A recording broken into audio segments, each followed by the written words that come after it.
चीन ने भारत की ओर से कई देशों को बड़े पैमाने पर कोविड-19 टीके की आपूर्ति किए जाने का शुक्रवार को स्वागत किया। साथ ही टीके उपलब्ध कराने की रेस में वो पड़ोसी देश से हार गया जैसी खबरों को चीन ने तवज्जो नहीं दी।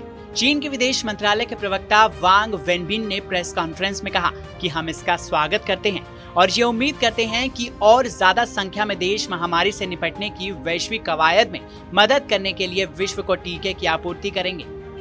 उन्होंने कहा कि चीन बाकी देशों को टीके मुहैया करने में अपनी घरेलू समस्याओं से उभर रहा है। उन्होंने चीन की 1.4 अरब आबादी का टीकाकरण करने के लिए टीके की जरूरत का जिक्र करते हुए ये बात कही। साथ ही उन्होंने कहा कि चीन 53 देशों को टीके मुहैया करा रहा है और 27 देशों को इसका निर्यात कर रहा है। उन्होंने इनमें से कई देशों को चीनी टीके अब तक प्राप्त नहीं होने या वादे के अनुसार मात्रा में आपूर्ति न किए जाने की खबरों के मद्देनजर ये कहा।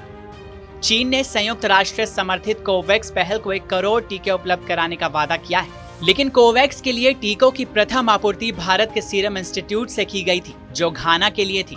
भारत ने बुधवार को कोवैक्स के तहत घाना को कोविड-19 के 6 लाख टीकों की पहली खेप भेजी। गौरतलब है, कोवैक्स अंतर्राष्ट्रीय सहयोग वाला कार्यक्रम है, जिसका उद्देश्य कम या मध्यम आय वाले देशों तक कोविड-19 के टीकों की निष्पक्ष पहुंच सुनिश्चित करना है। भारत कोविड-19 के 2 टीके उत्पादित कर रहा है। इनमें एक टीका SII पुणे का कोविशील्ड है, जिसे ऑक्सफोर्ड एस्ट्राजेनेका ने विकसित किया है। वहीं दूसरा टीका कोवैक्सीन है, जिसका उत्पादन भारत बायोटेक कर रहा है।